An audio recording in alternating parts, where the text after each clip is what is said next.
순결하라.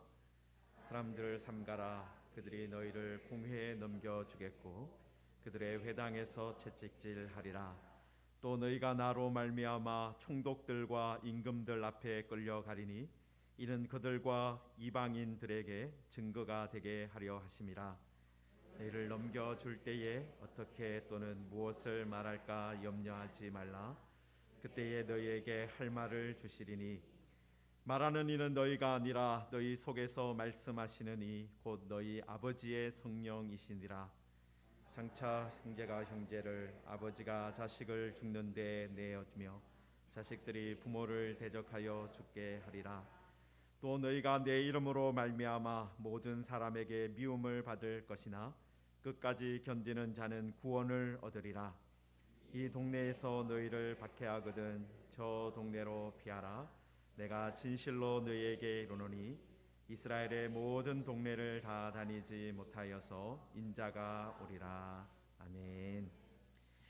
네, 우리 옆에 분들과 잠깐 인사하겠는데요. 이번 2월 4일이 이번 주 토요일이죠. 입춘입니다. 네, 우리 봄이 오고 있습니다. 우리 옆에 분들하고 봄이 오고 있습니다. 인사하겠습니다. 봄이 오고 있습니다. 네, 제가 어떤 글을 보니까 입춘 때가 가장 춥대요. 우리나라 그 어떤 그 입춘이라는 절기가 화북 지역에, 중국에 있는 화북 지역에 맞춰져 있는데 우리나라로 이렇게 그 경도나 위도를 계산해서 보면 그때가 우리나라는 입춘 때가 가장 춥다 그렇게 되어 있더라고요. 그렇지만 어쨌든 봄은 오고 있습니다. 네. 그리고 오늘부터는 제가 마스크를 벗고 설교할 때는 마스크 벗고 하겠습니다. 아마 이제 1월 30일 되면 또 실내 마스크 해제가 되는 부분이 있는데 우리가 찬송할 때는 마스크를 쓰고 또 기도할 때나 소리 내서 기도할 때는 마스크를 쓰고요. 이렇게 말을 그냥 일상적인 대화하고 또 밑에서 그 브런치나 이런 거 하실 때는 또 마스크를 벗어도 될 것 같습니다. 네.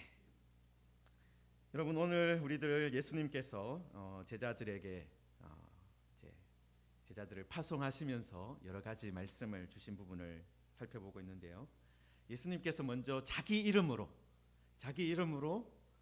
이제 나아가는 제자들에게 권능을 주셨습니다. 10장 제일 앞부분에 예수님께서 귀신을 쫓고 모든 병과 모든 약한 것을 고치는 권능을 주셨습니다.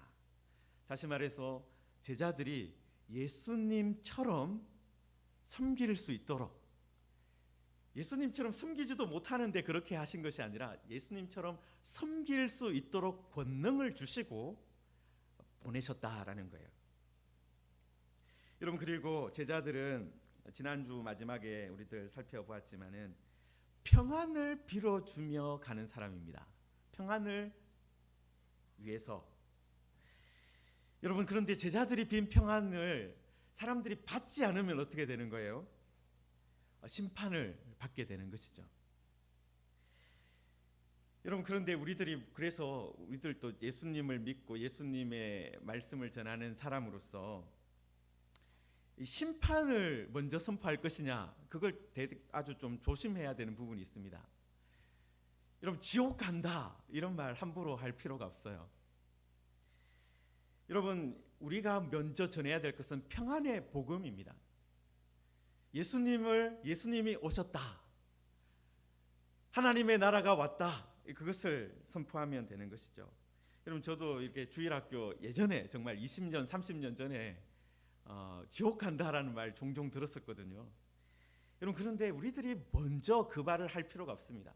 먼저 복음을 전하면서 평안의 복음을 전하고, 그렇지 그 사람들이 복음을 받아들이지 않으면 그 결과로 심판이 임하는 것이다.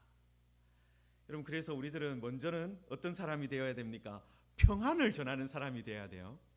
지옥 간다 이 말 먼저 하는 사람이 아니라 평안의 복음을 먼저 전하는 사람이 되시기를 바랍니다. 자, 그런데 오늘 16절부터 보시면은 예수님께서 제자들에게 너희들이 가는 길이 쉽지 않다, 그것을 말씀하고 계십니다. 보라, 내가 너희를 보냄이 양을 이리 가운데로 보냄과 같도다. 아주 지금 어떻게 보면 중요한 출발을 하고 있는데 새로운 제자의 그죠? 이제 보냄을 받아서 본격적인 제자의 길을 가는데 축복의 말씀을 해주시면 좋을 것 같은데 내가 너희를 보냄이 양을 이리 가운데로 보냄과 같도다. 그럼 우리들은 이제 결혼하는 신혼 부부를 향해서 꽃길만 걸으세요 그렇게 하면서 축복을 하지 않습니까? 여러분 그런데 결혼 생활을 오래 해보신 분은 뭐 다 아시겠지만은 결혼이 쉽지가 않잖아요. 그래서 쉽지 않으니까 꽃길만 걸으세요 하면서 이렇게 축복의 말을 해주는 것 같습니다. 여러분 저도 결혼을 하고 나서 보니까 이게 쉬운 일이 아니었구나 알게 됐어요. 여러분 갑자기 어느 날 그죠? 나 혼자 아주 잘 지내고 있었는데 갑자기 어떤 한 2, 30년 다른 데서 살다가 같이 이제 마음을 맞추고 해야 되는데 그게 쉽지 않잖아요. 그게 쉽지 않으니까 그죠? 그렇게 꽃길만 걸으세요 말을 하는 것이지 정말 결혼 생활이 완전히 꽃길이다 그게 아니지 않습니까? 여러분 예수님께서도 제자의 길이 물론 아름답고 좋은 길이기는 하지만 이게 어려운 길이다, 쉽지 않은 길이다 알려주고 계시는 겁니다. 여러분 여기에 보시면은 일이 늑대 같은 맹수잖아요. 맹수고 양은 어떻습니까? 초식 동물이고 이 천적 관계예요. 대등한 어떤 사이가 아니라 일방적으로 먹고 먹히는 관계입니다. 여러분 대등한 상대가 아니다라는 거예요. 여러분 세상에 우리가 나갈 때 우리가 가지고 있는 뭔가를 가지고 우리가 압도할 수 있다 그게 아니다라는 겁니다. 여러분 2절에 보시면은 사람들을 삼가라 그들이 너희를 공회에 넘겨주겠고 그들의 회당에서 채찍질하리라 그렇게 말씀합니다. 여러분 공회나 회당이 어떤 곳이에요? 유대인들에게 공회, 유대인들에게 회당 어떤 곳입니까? 회당에서 하나님의 말씀이 선포되고 진리가 선포되는 곳이잖아요. 그리고 마을에서 회당에서는 어른들이 어떤 분쟁이 발생했을 때 조정을 해주고 재판을 해줍니다. 그래서 안 되면은 이제 예루살렘에 있는 공회에 가서 큰 재판을 하게 되는 것이죠. 여러분 그런데 회당이나 공회가 어떤 곳이에요? 진리가 선포되고 진리가 이루어지는 공의가 세워지는 곳이어야 하잖아요. 여러분 그런데 사람들이 예수님의 제자들을 공회에서 그죠? 넘겨주고 회당에서 채찍질하겠다. 여러분 이것이 어떤 의미입니까? 공회나 회당이요 하나님의 나라를 위해서 천국을 위해서 사용되어지는 것이 아니라 기존의 질서를 유지하기 위해서 쓰이고 있다라는 말씀을 하고 있는 것입니다. 여러분 공회나 회당이 하나님의 말씀이나 하나님의 진리가 선포되고 그 말씀이 이루어지고 그러면 얼마나 좋겠습니까? 그런데 공회나 회당이 그 시대의 어떤 기득권 세력, 예를 들어서 제사장들 아니면 서기관들 아니면 바리새인들 이런 사람들의 어떤 기득권을 위해서 쓰이고 있으니 조심하라 말씀을 하시는 겁니다. 여러분 지금 우리나라에도 법원이라든지 검찰이라든지 경찰이라든지 그런 공권력을 가지고 있는 그런 조직들이 있습니다. 여러분 그런데 안타깝게도 많은 국민들이 어떻게 생각합니까? 법원이나 검찰이나 경찰이 정말 일을 잘하고 있다. 정말 공의롭게 모든 것을 하고 있다. 그렇게 잘 생각하지를 않아요. 왜 그렇습니까? 이런 기관들이 소위 말해서 힘 있는 사람들, 돈을 많이 가지고 있는 사람들, 그런 사람들의 편을 늘 들어주고 있었다라는 거예요. 여러분 그러니까 이런 어떻게 보면 정말 정의를 세우고 바른 일을 해야 되는 그런 기관인데도 이 사람들이 믿어주지가 않잖아요. 그런데 예수님 시대도 마찬가지였다라는 겁니다. 여러분 회당과 공회에서 진리의 말씀이 가르쳐지고 공의가 세워지고 그래서 말씀대로 모든 것이 판결되어지는 그런 일이 이루어지기보다는 기득권층을 유지하기 위해서 그 사람들을 위해서 섬기는 그런 일들이 일어나고 말았다라는 것입니다. 여러분, 제자들이 사실은 어떤 것을 전하는 거예요? 천국을 전하는 거잖아요. 하나님 나라를 전하는 거잖아요. 여러분, 그러면 이스라엘 사람들, 유대인들 어떻게 해야 됩니까? 두 팔을 벌려서 사실 하나님의 나라를 환영해야죠. 하나님이 보내신 그리스도 앞에 엎드려 절해야 하는 것입니다. 그런데 이스라엘 사람들도 어떻게 하는 거예요?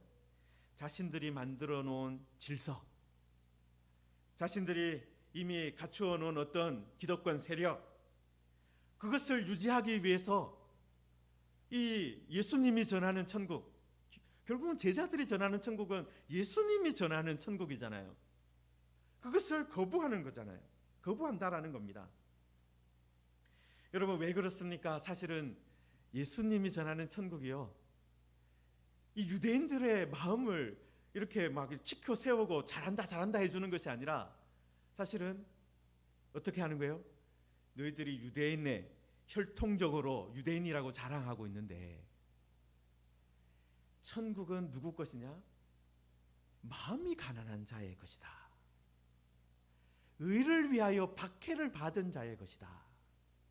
혈통적으로 유대인이라고 해서, 혈통적으로 제사장이라고 해서, 너희들이 서기관이 되었다고 해서 천국 백성이 아니다. 애통하는 자가 천국 백성이다. 그렇게 가르치니까 이 기득권을 가지고 있는 유대인들이, 공회와 회당을 차지하고 있는 유대인들이 어떻게 하는 거예요? 예수님을 박해하고 예수님의 제자들을 박해하는 것입니다.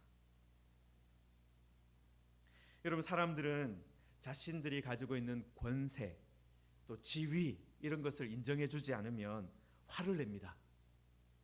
이리처럼 물어뜯어요. 여러분, 유대인들에게 가장 큰 지위와 권세가 뭡니까? 우리는 태어나자마자부터 하나님 나라 백성이야. 나는 날 때 8일 만에 할례 받았어. 유대인들에게 그런 게 자랑인 거예요. 나는 태어날 때부터 하나님의 백성이다.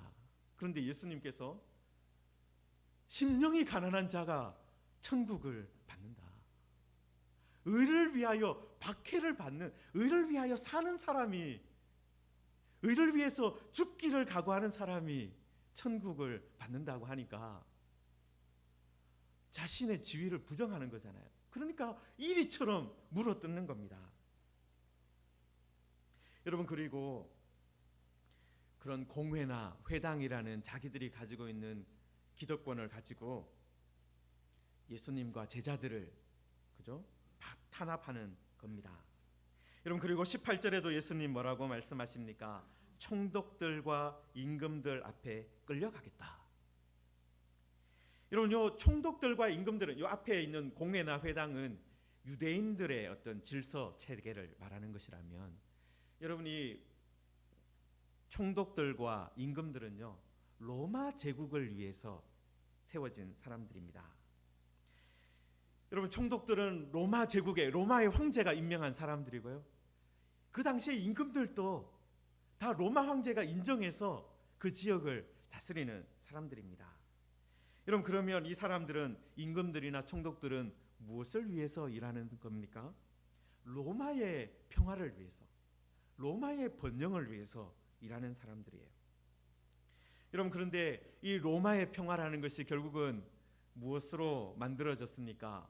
로마 제국의 군대로, 그 로마 제국의 칼로, 만들어진 평화거든요. 여러분, 그런데 예수님께서 무엇을 전하십니까? 예수님의 제자들이 뭘 전합니까? 천국을, 하늘 나라를, 다른 나라가 있다는 거예요. 다른 주가 있다라는 거예요. 가이사 아구스토를, 황제를, 로마의 황제를 주여라고 부르는데 아니다, 진짜 주님이 있다. 그것을 전하는 것이거든요. 여러분, 그러니까 예수님의 제자들이 총독들과 임금들 앞에 끌려가게 되는 거예요. 새로운 질서를 말하니까, 하늘나라에 대해서 말하니까 그렇게 된다는 것입니다. 여러분, 제자들이 당면한 현실이 만만치 않습니다. 공회와 회당이라는 체제 안에 살고 있는 유대인들, 여러분, 지금은 우리가 교회라는 것이 막 이렇게 의무적이고 그런 게 아니잖아요. 그런데 그 당시 유대인들에게는 공회의 회당에서 쫓겨나면 갈 데가 없어요. 공동체에서 쫓겨난다라는 의미입니다. 여러분, 이 공회라는 회당이라는 체제 가운데 사는 이스라엘 사람들에게, 그리고 로마 제국의 질서를 유지하기 위해서 살아가는 이 총독들과 임금들에게 이 새로운 나라, 하나님 나라 말하는 것이 쉬운 일이 아니에요. 여러분, 그래서 예수님은 제자들에게 뭐라고 말씀하셨습니까? 16절에 그러므로 너희는 뱀같이 지혜롭고 비둘기처럼 순결해라. 그러므로 너희는 뱀같이 지혜롭고 비둘기처럼 순결해라. 여러분, 뱀이 창세기 3장 1절에 처음 등장하죠. 그 등장하면서 그 창세기에 나오는 말씀을 잠깐 띄워주시면, 뱀은 여호와 하나님이 지으신 들짐승 중에 가장 간교하니라. 이렇게 이제 소개가 되면서 시작되지 않습니까? 여러분, 이 70인경이라는 헬라어 성경이 있습니다. 이 구약 성경을, 히브리어로 된 구약 성경을 헬라어로 번역한 성경인데, 예수님 오시기 한 몇백 년 전부터, 200~300년 전부터 이제 사용이 되었어요.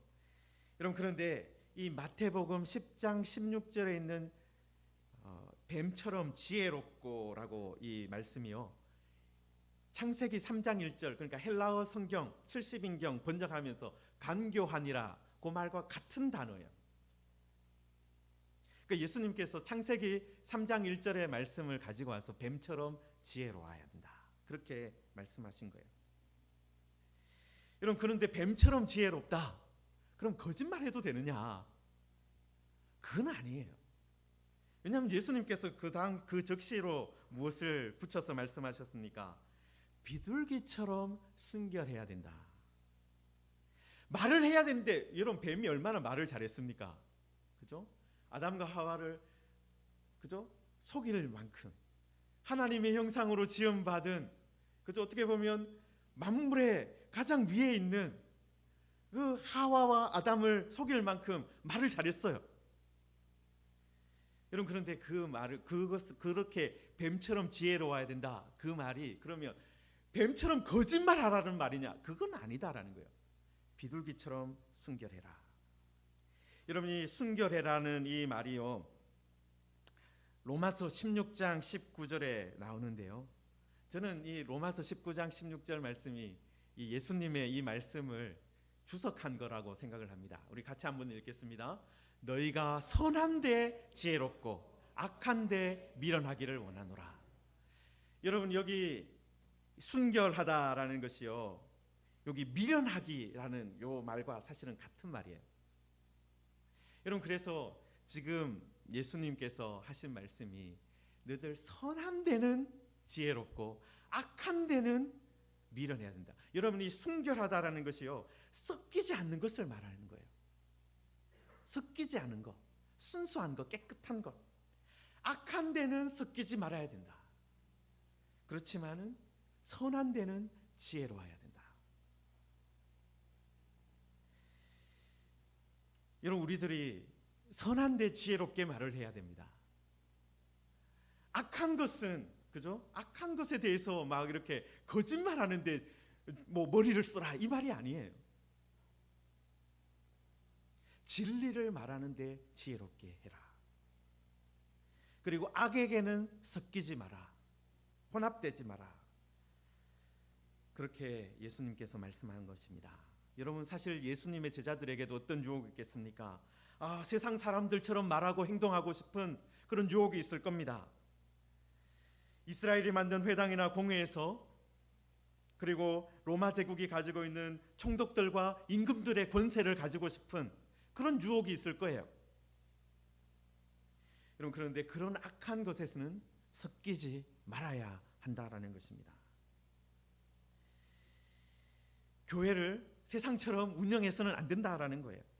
하나님의 나라를 제자들이 그렇게 세상처럼 살아가서는 안 된다. 여러분, 그런데 예수님께서 이 말씀을 하시면 너희들이 가는데 너희들의 양인데 이리 가운데로 가는 것과 같다 말씀하시면서, 그렇지만 놀라운 약속을 하나 주셨어요. 여러분, 19절에 보시면 19절부터 보시면 너희를 넘겨줄 때에 어떻게 또는 무엇을 말할까 염려하지 말라. 그때에 너희에게 할 말을 주시리니 말하는 이는 너희가 아니라 너희 속에서 말씀하시느니 곧 너희 아버지의 성령이시니라. 여러분, 지금 제자들이 회당과 공의에 끌려가서 재판을 받잖아요. 임금들과 총독들 앞에 가서 재판을 받게 되잖아요. 여러분, 이게 얼마나 중요한 순간입니까? 여러분, 재판 자리에서 잘못되면은 이 인생이 운명이 결정되잖아요. 잘못하면 감옥에 갇힐 수도 있고 정말 삶의 방향이 완전히 바뀔 수 있어요. 여러분, 그래서 요즘 또 재판을 받을 때, 저는 아직까지 한 번도 재판을 당해본 적이 없습니다만은, 여러분, 작은 말 한마디가 빌미가 되기 때문에 어떻게 합니까? 그때 나는 결백하니까 내가 알아서 말하겠다, 그렇게 하지 않고 변호사를 구하죠. 변호사에게 어떤 말을 해야 되느냐, 또 무슨 말을 해야 되느냐, 그것을 도와달라고 코치를 받습니다. 왜냐하면 너무나도 중요한 자리이기 때문에 그런 거죠. 여러분, 그런데 예수님께서 그 자리에서 회당과 공의 그리고 임금들과 총독들 앞에서 놀라운 변호사를 한 분 소개시켜 주신다라는 거예요. 너희 아버지의 성령. 우리가 무엇을 말해야 되나, 어떻게 말해야 되나 고민하고 있을 때 우리 아버지께서 성령을 보내주셔서 우리 속에서 말씀해 주신다라는 것입니다. 여러분, 우리가 천국을 위해서 살 때, 천국 복음을 전하며 살 때 하나님께서 우리를 어떻게 해주시는 거예요? 우리를 성령을 보내주셔서 도와주신다라는 것입니다.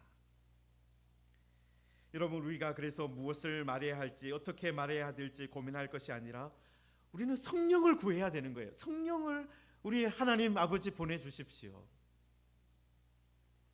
여러분, 그리고 예수님께서 여기서 너희 아버지의 성령이라고 말씀하셨어요. 여러분, 제자들의 입장에서는 하나님이 우리 아버지가 되는 거예요. 여러분, 하나님은 제자들에게, 예수님을 믿는 성도들에게 어떤 존재가 되신다는 거예요? 우리 아버지가 되시는 거예요.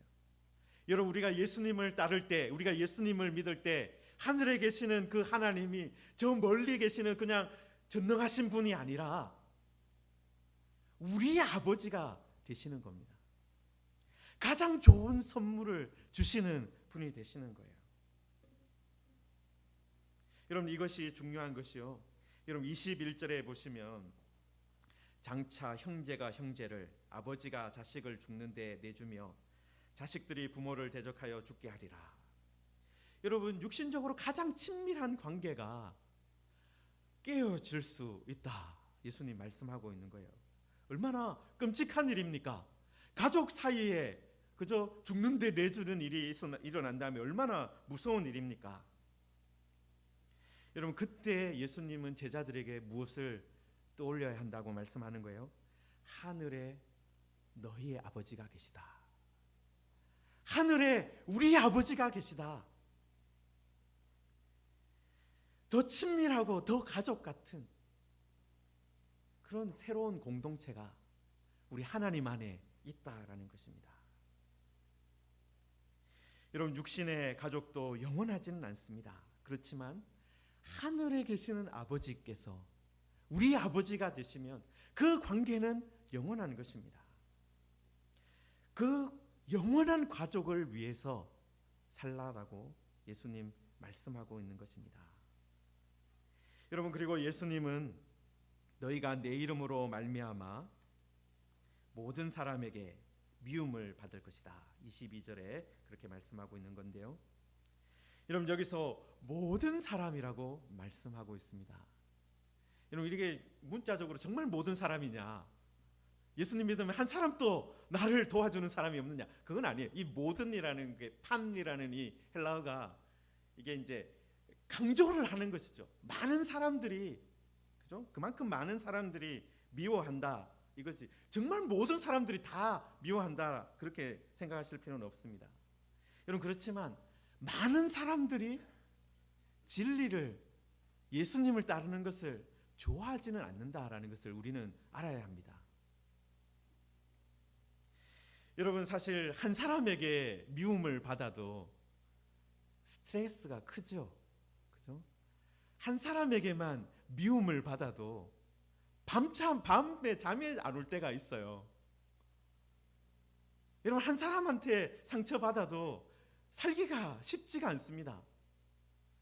여러분, 그런데 모든 사람에게, 많은 사람에게 미움을 받으면 어떻겠습니까? 얼마나 스트레스가 쌓이겠습니까? 여러분, 예수님을 따르는 것, 예수님의 이름으로 사는 것이 결코 쉬운 일이 아니다. 예수님께서도 제자들에게 말씀하고 있는 거예요. 여러분, 그런데 끝까지 견디는 자는 구원을 얻는다. 그렇게 말씀하셨습니다. 여러분, 끝까지 견디는 것하고 구원을 얻는 것하고 이어져 있다라는 겁니다. 여러분, 우리가 구원받는 것이요, 그래서 쉬운 일이 아니에요, 사실은. 여러분, 이 구원이요, 하나님의 은혜로, 전적으로 하나님의 은혜로 받는 것 분명합니다. 우리의 공로로 구원받는 게 아니에요. 우리 예수 그리스도께서 하신 일을 통해서, 예수 그리스도의 십자가와 부활을 통해서 우리가 구원받는 것 분명합니다. 그런데 우리가 구원받은 자로서 그냥 그러면 이제 그때부터는 아무렇게나 살아도 되느냐? 예수님의 십자가와 부활만 믿고 그냥 아무렇게나 살아야 되느냐? 아니다라는 거예요. 끝까지 진리 가운데 살아야 된다. 예수님이 가르쳐 주신 말씀 가운데 그 말씀을 붙들고 살아야 된다. 세상이 공의와 회당이 아니면 세상의 질서, 그것이 가르치는 대로 사는 것이 아니라 예수님이 가르쳐 주신 천국 복음대로 살아야 된다. 그것을 말씀하는 거예요. 여러분, 우리가 끝까지 견디면서 믿어야 됩니다. 여러분, 그래야 구원이 정말 우리 하나님 예수님께서 주시는 그 구원, 정말 하나님의 나라가 우리의 것이 되는 그 복을 누리게 되는 것입니다. 사랑하는 성도 여러분, 우리가 예수님께서 제자들을 파송하면서 주신 말씀을 살펴보았습니다. 여러분, 이 말씀을 보시면서 예수님의 제자로 사는 것이 쉽지 않구나, 그걸 발견하셨을 거예요. 맞습니다. 쉽지 않습니다. 여러분, 그렇지만 이 말씀 가운데 우리 아버지가 도와주시는구나, 우리 아버지가 어떻게 무슨 말을 해야 되는지도 도와주시는구나, 인생의 결정적인 순간에 무슨 말을 해야 되는지, 어떤 말을 해야 되는지 도와주시겠다 약속하셨구나. 나 혼자 있는 것이 아니라 우리 속에 성령께서 계시는구나. 사랑하는 성도 여러분, 많은 사람들이 우리를 미워할 수 있습니다. 그렇지만 우리에게는 누가 있습니까? 하늘에 우리 아버지가 계십니다. 그리고 그 아버지께서 성령을 보내주십니다. 여러분, 그러면서 그렇기 때문에 우리는 끝까지 견딜 수 있는 것입니다. 어려움이 닥칠 때 포기하고 그냥 세상으로 그냥 돌아가 버리는 것이 아니라 끝까지 견딜 수 있는 것은 우리 아버지께서 성령으로 도와주시기 때문입니다. 이 도움을 받고 이 세상 가운데 예수님의 이름을 위해서 사는, 진리를 전하며 사는 우리 모두가 되기를 주님의 이름으로 축원합니다. 우리 말씀을 생각하면서 함께 기도하겠습니다. 우리 주님을 끝까지 섬기는 사람 되기를 원합니다.